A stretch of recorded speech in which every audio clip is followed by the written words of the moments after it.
I'm Zach Martin for TIC TV. We have a very special guest with us. Every guest is special here on TIC TV. Today is Vic Kastel. He's got his new album out, Traveler, Time Traveler. We're going to get to the history about that, and then we'll hear one of the tracks that's available on Vic's site, which is Victor Kastel, I think, .com, if I got that correct. Yeah, Right? Kastel is the way Kastel. I Oh, is say that it. how I Yeah, say it? All right. it's all right. Look, I can do a little clicker here so that there you go. See that? Little surprises. You like that, huh? It's Yeah. good stuff. All right. I'm trying to figure out how all of this stuff works as we go along. I'm really not a TV guy. I have a face for radio, as everybody can tell that's watching right now. And a little while we'll play the song, one of the tracks from the album. Anyway, let's get started. Thanks Okay. for being on the show. Tell us about your career leading up to the release of Time Traveler, which came out just last Friday. Yes, it came out last Friday, and I guess it's been a long and kind of a circuitous journey to get it out.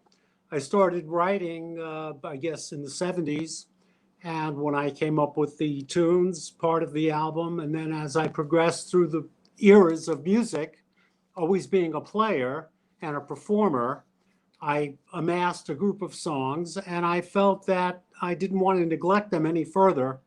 To jump to like January of this year, I finally lit a match under my own tail, and I said, if I don't do it now, I'll never do it. So I wanted to release a product. The unique thing about it is that the recordings were done in the 70s and the 80s. So using the analog system of recording is a little bit different than using what we have today in a digital format. Mm-hmm. I do like the old analog system as opposed to the digital. It sounds, I think, more lively and a lot more crisper, if that's the way to put it. Yeah, and also with the rooms that we played in, generally speaking, we could perform the songs, if you know what I mean, as Yeah. a total group. Yeah. So it was kind of like a live performance, capturing that liveliness, that essence of the interplay of the musicians with myself, the hand-picked group that I worked with. And, I think the results stand on their own. I think they have a certain quality to it. So if anybody is just tuning in right now, we're with Vic Kastel. It's TIC TV and TIC Radio. I'm Zach Martin. You talk about how long this has been in the works and recording and how you use the analog multi-track and recording live. For people that don't know, there's a bit of a distinction. Usually when a band goes into a recording studio, they record individual tracks and then they'll mix it down later. You don't always have everybody in the band in the room at the same time. True. What Vic is talking about is having everybody in at the same time and playing live, which is really cool when you think about it, but it also can be really nerve-wracking because if it's not done right, you guys have to start over from the beginning and do various takes. So what was that like back in the day, recording live in a studio like that for you and the guys? Yeah, well, some of the major recordings that we did were in A&R Studios, which was owned by Phil Ramone, where, of course, Paul Simon recorded and Billy Joel recorded. And as a matter of fact, I think the Glass House album, Billy insisted on using his own band. So akin to that, I came in with a group, and we had rehearsed a little bit before the actual sessions, but I really had ultimate faith in these players. They were fabulous players. And as you say, the whole group can perform at the same time, but there's a synergy. There's a certain magnetic connection. When you're looking at the players and you're playing the music together, it's almost like a team that's really in sync. If you were a great football team or any sports team that is in sync with each other, you know what that feels like. There's just magic. And you can't get that magic the same way if you come in and you overdub the bass or you overdub the guitar. There's a kind of a missing link to my way of thinking, that you're not doing it as a team. So that was the benefit of that. And of course, no auto-tune. If you're singing, you got to be right on the money. Right. Well, there's a lot of discipline that is involved in this sort of thing. You talk about team. For this particular project, Vic Kastel, you were the quarterback. Yeah, So explain how you went through the process of putting together the right lineup, because this transfers to business. If you're listening to TIC Radio right now or watching on TIC TV, it is about business. This is the business of music. There is a business aspect to it above and beyond the creative elements to what it takes to record music. So take us through that moment when you have to assemble your team. What was that process like? How did you finally come, make a decision on your final lineup and put them in the studio? that's a very detailed and good question. If I go back to the point where I got the deal to come into A&R, uh, that was the first hurdle. And then I actually sat down and wrote the first four tunes based on those productions. And then I went around to different clubs, different bands. I had in mind certain players already who did not necessarily know each other, but I felt that I was a good reader of personality, ability, temperament, and all of those things went into choosing the keyboardist, the drummer, the bass player, secondary guitar, female background vocalists, myself, in different guitar spots. And again, the coordinator of the music, having to rehearse them, teach them the songs, a lot of details. And then finally arriving at the day of the studio sessions and seeing how that cocktail actually worked. And if I do say so, I was very happy with the results. Who are some of the people that you've chosen to be part of this project? My bass player was Charlie Hopman from Long Island. All the players lived on Long Island at that time. Benny Ninman, who was a fabulous keyboard player. And each of these individuals could sing and play and were very inventive as well. My drummer was Jimmy Walker, Mark Ryan on secondary guitar on one of the tracks. A couple of the girls were married to some of the fellows in the band, and we took it from there. What was your biggest challenge when you think back of recording this? What was that moment that you thought to yourself, hey, should I keep doing this? Or maybe you should call it off? What was going through your mind at that time? Because it did take quite a long time before you finally released the album in its present form. It's true. Well, again, some of the tunes were around 1974 recorded, as I mentioned, the A&R sessions, and some were recorded later in smaller studios, because I've been writing throughout my life and I'm still writing. But to me, it was important in an archival sense to put out the songs that spoke to me from a certain era, and yet they had a relevance for today as well. What took you so long to finally get around to releasing these songs if they were recorded in the 70s? Well, I have to say I'm a family man. I had a wife and two kids. I bought a house in Merrick, all on music. So Wow, I was that's nice. always, yeah, I was always a player, a hardworking gentleman. And I got a lot of offers to record as well, do studio work in the city. Various eras of my life reflected the times that I was in. Early on, I was working at the Peppermint Lounge, and then I got jobs with Little Anthony and Jay and the Americans and various headlining groups of the times, Patti LaBelle. I'd open rock and roll shows for Wilson Pickett and Aretha Franklin. I mean, I was out there, and it kept me busy. If I have to say, the performance-based making a living takes a lot of time. Yeah, I would imagine so. We were talking about football earlier, and as you were talking about all the people that you got to work with, I remember a story by Boomer Esiason, one-time quarterback of the New York Football Jets, and he was on the line calling plays, and they were playing the Miami Dolphins, and Wayne Corbett and all the other guys weren't paying attention to Boomer Esiason's calls because they were all looking and they couldn't believe they were on the same field with Dan Marino. And he's like, hey, you want to pay attention? I would imagine that there have been times when you're up on stage working with those people that you just mentioned where you must be saying to yourself, I can't believe I'm here. What pinch me, right? Well, actually, that occurred once, more often, not a lot of times, because our band at that time was called the Accents, and we were very, very professional. So if we had an act like Little Anthony, we'd research the music. We knew what he wanted to play, Oh, good. and we were ready for him when he came into the show, whether he had music or he didn't.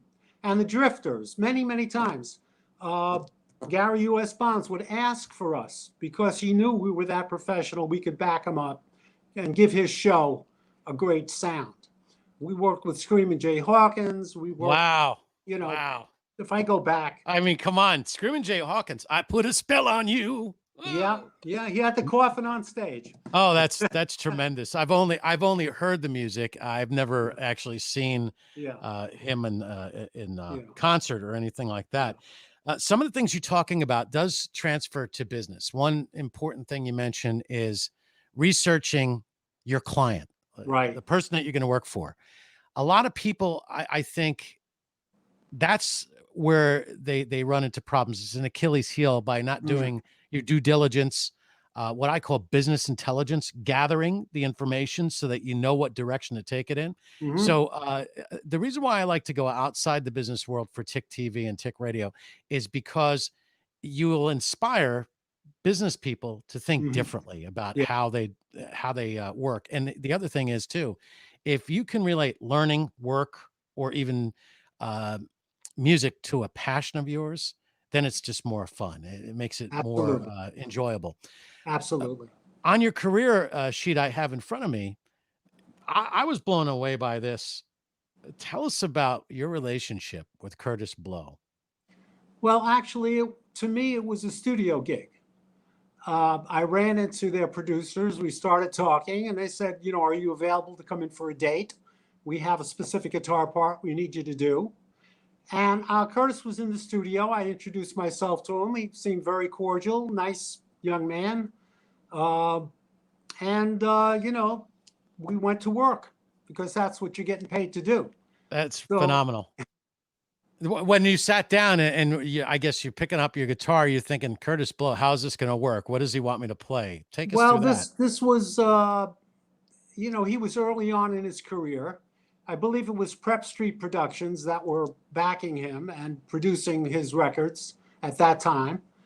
And it, I could have been at the Hit Factory the next day doing a commercial date.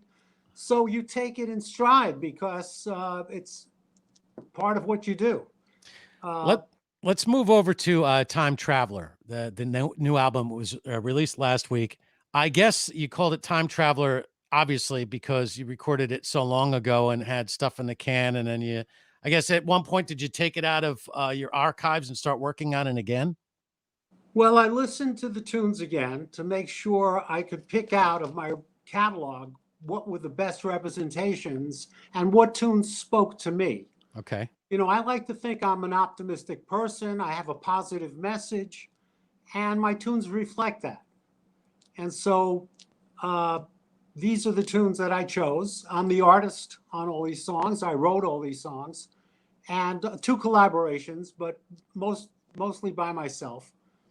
And again, I finally realized that time is going by, Mm-hmm. and if I'm going to put it out, I don't want to wait any longer. I want to see it come to fruition. And again, business wise, I had to hire a publicist. I had to hire studios to go through the tunes again to make sure of any flaws or glitches or even sound levels.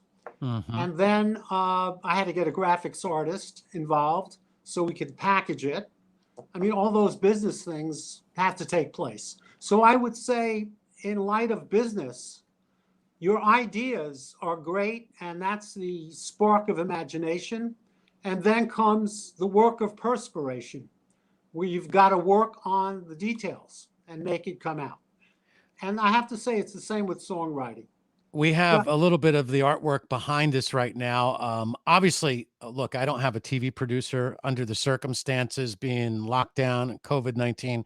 So we're doing the best we can with the technology that's available, which, by the way, is tremendously amazing when you look at it. So there's the pencil sketch that you talked about, the artwork. And if you go to Yes. victorkastel.com, you can see more information, including the video. We're going to play one of your tracks in just a little bit. You mentioned the sound quality, and I can remember early on. Oh, you put it up for us. So go ahead one more time. Let's see the album. There we go. And it's hard. nice It's a little artwork. hard with the Yeah. People get the idea. That's yeah. cool. Oh, and you have the lyrics and information on the songs as well, right? Yeah, well, the lyrics will appear on my website, but the discography and the thank yous and who played on each track and which studios they were recorded in are Wow. all on the album. Well, that's really awesome. We talked about sound quality, and I'm going to go back when I first started in radio in the 80s. And I noticed that we were playing the new rock. Let's just say the Haircuts, the Bon Jovi, Guns N' Roses were Guns N' Roses in the summer of '87. It was hotter than pepper pudding. And I think you couldn't even be a radio station and not play them. But I noticed that there was a distinction between the sound quality of what was recorded in 1987 as opposed to 20 years earlier, which that's like almost 40 years ago, right? Yeah. And I'm thinking, I'm in my 20s at that time, and I'm going, well, man, that's so long ago in 1960s. Why are we playing this? And it might have been just 17 years earlier, right? Think about that. But the sound quality to me was, here you have the new stuff, and then you play old Jimi Hendrix, and it almost went boom. Hmm. I can't explain it. It was bright, hit, and crisp, and then the older quality of the recordings was a distinction. I think that led to everybody remastering the Yes. stuff that was from the late 60s. Now, look, it's not my expertise. I only can tell you this by how I listen to music and how I experience it for myself. So I Yes. would imagine as you're going through your old recordings, you had to be somewhat cognizant of the distinction sonically between 74 and 2019, 2020. Of course. Of course. So that's why I used two different studios to first go through the tunes themselves. And I'm listening, of course, before I bring them into the studio. And I hear where I want to increase the bass or the Yeah. treble or, Okay. tweak. I'm using the word tweak because these recordings were set in stone already. They might have been 2-track at that point, but I didn't have the ability to go back into each track. So I had to take them as they were Right. and work within that structure. Well, I would imagine that it was mixed down to 1/4-inch tape. You don't have the multi-track masters, is what you're saying. You had the 1/4-inch. Correct. All right. Correct. So you take the 1/4-inch. This is where we get geeky with the audio stuff, but I find it very interesting because this is my life. This is what I do. Because I have remastered some Duke Ellington, same sort of deals where I was given very little, and you use the modern electronics to offset the fact that you don't have the original masters, and you could do amazing jobs. Yeah. What were some of the modern elements that you used with the music recorded almost 40 years ago that you thought, wow, hey, I wish I had it back then? And was it Adobe? Was it Pro Tools? Was it Logic? What did you use to remaster these? Mostly Pro Tools. Of course, the two different studio engineers did their take on it. Yeah. The first was was a friend of mine's daughter who was very good at doing a basic mastering of these things, or remastering, I should say. Yep. And we added, ambient qualities, maybe echo or things that were not as apparent, or we could bring the bass up a little bit or sharpen a guitar piece. And then the last part of this was to go to Tiki Studios on Long Island, Fred Guarino, who's a major player in my mind. And he did the final tweaks on the pieces. And I believe that we were able to bring sonically a much better resolution to the listening of the tunes. I really like hearing that. This is definitely speaking to me. And obviously, if you're watching TIC TV or listening on the radio, it's going to speak volumes to you. We're going to play one of the tracks right now. We've got it ready. It's available on video at victorkastel.com. It's Don't Ever Let Me Find Out You Don't. What's the title of the song? Because I wrote it down. I can't read my own writing. I write it down. It's actually a book with one title. Don't Okay, ever go let ahead. me catch you giving up on my love.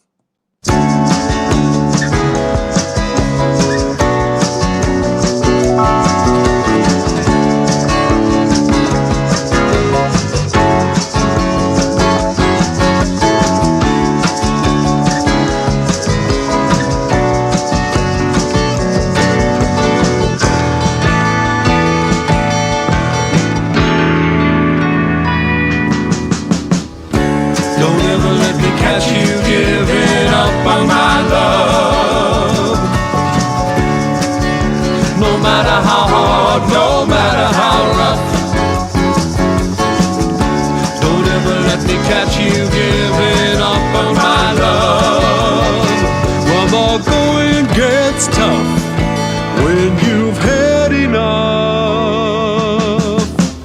there's a treasure that you'll find just around the corner.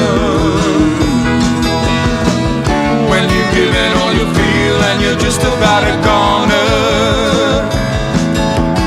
Come on, baby, take me by the hand.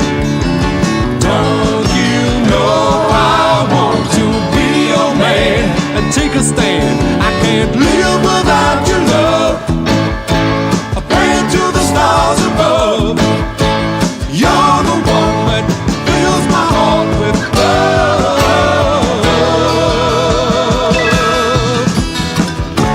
Don't ever let me catch you giving up on my love. No matter how hard, no matter how rough. Don't ever let me catch you giving up on my love. Well, the going gets tough when you've had enough. When you're feeling kind of sad, uptight and lonely, I want you to smile and think of me only. When you're holding me, the pain is gone. With our love, I know we'll both be strong enough to carry on. I can't live without your love. I'm praying to the stars above. You're the one that fills my heart with love. With love, baby.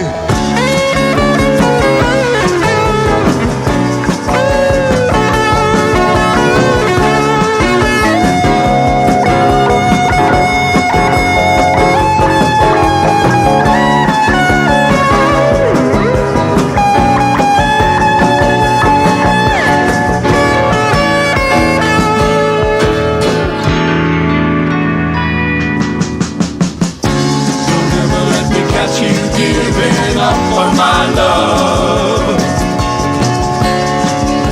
No matter how hard, no matter how rough. Don't ever let me catch you giving up on my love.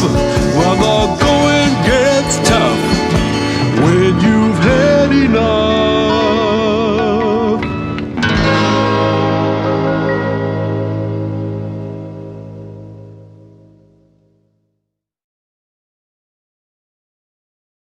Very nice. Now, how does that make you feel when Thank you you. actually hear your song on the radio or on television? It's got to blow your mind. Oh, makes me feel great. Yeah. I mean, It's a real good it's a sound, and I mark. like the electric guitar when you. I guess how many guitars do you use to record that? Because I hear acoustic and I hear the electric, Yeah. and I yeah. have a D35 Martin that I used as my acoustic Oh, axe. the famous Zach Martin. Yeah. Yeah.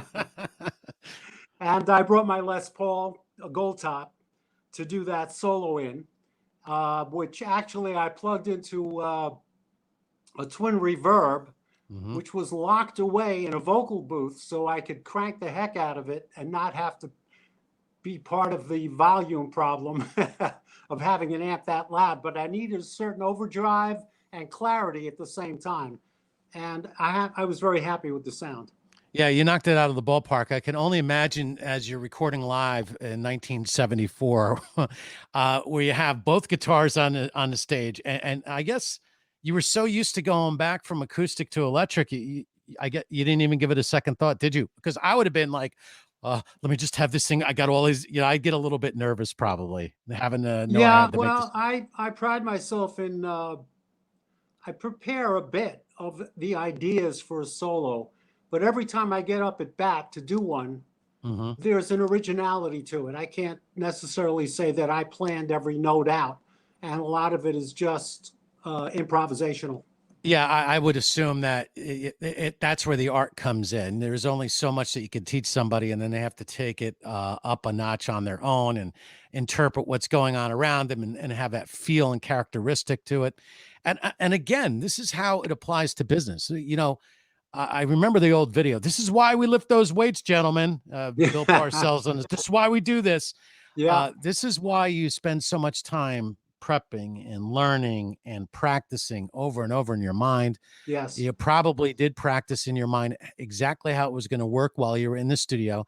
I do the same thing. Even when I'm off the air, I'm always on the air somehow. I'm always Yes. practicing what I'm going to do, always practicing and honing down. And I think those are life lessons that it's good to hear us talk about this stuff because it applies to everybody, no matter who you are, whether you're in kindergarten, 12th grade, or just finishing graduate school. These things always apply equally. Right. And I think the important part of your life journey is to find out what you're truly passionate about.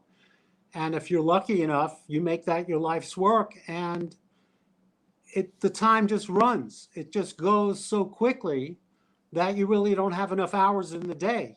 Yeah, You're still listen, looking for more time. right. Time is precious. It's a commodity that we really should do a better job of, I guess, managing our time. And I'm just thinking how fast it was. We were talking about 1987 and Guns N' Roses' Appetite for Yeah. Destruction. Yeah. And these guys were all young at the time, and they never thought that they would get to, be old, as they would say. Then when we get to those ages, when 30 years ago we thought that was old, we're like, that's not that old, Yeah. right? Well, look at Mick Jagger, look at McCartney. I mean, everybody's still out there. Yeah, McCartney's still making new music. Mick is still on the road, but you see, here's Mick. Here's the difference with Mick and Ron Wood and those guys in the Rolling Stones. They have families to raise. They got young children. Yeah. I always joke about it. They can never get off the road. Who are some of your favorite artists, Vic? I guess guitaristically, I would say from Segovia to Clapton. All right. Maybe it's a stretch, but I've studied classical as well as jazz and all kinds of instrumental involvements. I also play bass. I play some piano. I'm a vocalist, go. a writer. So, multifaceted. I do love the Beatles. I can't deny that. George Benson is great. Even Taylor Swift. I listened to a concert by her the other day. Mhm. And I really don't draw lines around myself. as Yeah, far- I like a little bit of everything myself, Vic. Yeah. Here's one thing. I'm going to throw this out to anybody listening to TIC TV and TIC Radio. Prince as a guitar player. He never gets in that discussion as one of the greats, but I watched him in that video, While My Guitar Gently Weeps, Yes. where he gets Yeah. in front of everybody. And I'm thinking, you guys are not even close to Prince on guitar. Yeah. Hate to tell you that. I hate to bust your bubble, guys, but I'm looking at Prince. I'm thinking, this is the closest thing that I have to visually seeing live at the time, Jimi Mhm. Hendrix. Yeah. I automatically drew that parallel to Yeah. Prince and Jimi Hendrix, not because of the color of the skin, but just the innovation on the guitar. Does that I make agree sense? with you. Yeah, I agree with you 100%. I was fortunate enough to meet Jimmy in the Village, and I actually went to 2 of his concerts. But when he's on stage, you're mesmerized by the show beyond the sonic of what he's actually doing. So it's really great that he's on video in a couple of places, so you can go back and see that connection from mind to hands, and it's pretty amazing. And Prince also, Yeah. you thought he was boasting. You thought he might have been a flash in the pan, or, could he be as good as he thinks he is? And he's better. Oh, So, yeah, definitely. And here's the thing about that. Anybody listening, watching on TIC TV, you have to have a lot of confidence and be sure of yourself when you get up on that stage. yes. People are not paying for you to find yourself. You better already Correct. be where you need to be. Nowadays, concerts, well, when we can go to a concert, are very expensive. I remember, Vic, my first concert, and I'll ask you the same question. My first concert was Blue Oyster Cult and Black Sabbath in 1979, the Black and Blue. Mm. What's really funny is I ended up becoming friends with Eric Bloom of Blue Oyster Cult. And some of the people that I've seen in concert, I end up becoming friends with. It Very just nice. by the nature of my work, that's how it Mhm. goes. Not that I was looking for that, but I'll never forget my first concert. And I had to basically convince my parents it was cool. And I left boarding school on a train with my friend Chris. We went to Madison Square Garden, and my parents were to pick us up after the show on 8th and 34th Street, right Mhm. by the post office. That's where we were Yeah. supposed to meet. During that show, there was a pyrotechnics incident. So fire trucks are going into the building. My parents are Oh. waiting outside. I come out with the munchies smelling like a gigantic bong. Well, after that show, it was a good 5 or 6 years before my parents would even let me out of the house to go anywhere. They're like, You know what? Every time we trust you, this is what happens. There's a fire. You come out smelling like a bong, wacky weed. You had the munchies. That's funny. What about your first concert? Actually, I remember going into the Fillmore. Wow. Okay. Yeah, to see Rod Stewart, Small Faces. Oh, man. I saw Tremendous. Derek and the Dominoes. There were some iconic concerts there. Did you see the Allman Brothers at the Fillmore East?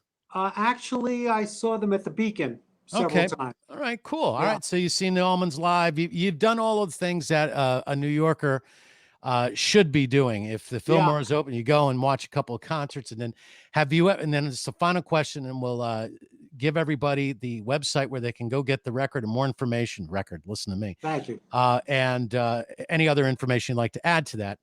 Have you been to Electric Lady Studios on 8th Street and 6th Avenue? Yes, I've recorded there, actually. Oh, that's great. Yeah, I was with Howard Leader of Tomato Records at the time. Oh, yeah, I remember that. Producing, you do. He produced Yes. a couple of sides. Again, these recording projects, sometimes they go somewhere, sometimes they get dropped or whatever. But I recorded at Electric Lady. It was an honor to enter the hallowed rooms. You felt a certain vibe walking in there. Yep. Well, Jimmy loved his ladies, that's for sure. And as you walk past it, it's now a Pokestop if you're into the Pokemon stuff. You can look into the mirror, but that's about it. Yeah, that's as far as you'll get. And then if you keep traveling east, over on First Avenue and 8th Street, you run into the famous iconic cover physical graffiti building. So there's really? something to do. Oh yeah, you've never been, and now you got to go. Now you got to look at the album covers and visit the places where they're taken. I always thought that was in London, but it turns out it's New York, over by famous Ray's Pizza, as a matter of fact, right before you get to Thompson Park, on the right side as you head east. Well, thank you, Victor Kastel. You can go to victorkastel.com to get the record. It was great spending time with you, hearing the stories, listening to the music. I love the artwork. It's just tremendous. So thank you very much for spending time with us. How can somebody follow you on social media? I guess Google my name, Vic Kastel. I'm up on YouTube as well, and that'll lead you to my website, and you can get further information from there. Google it.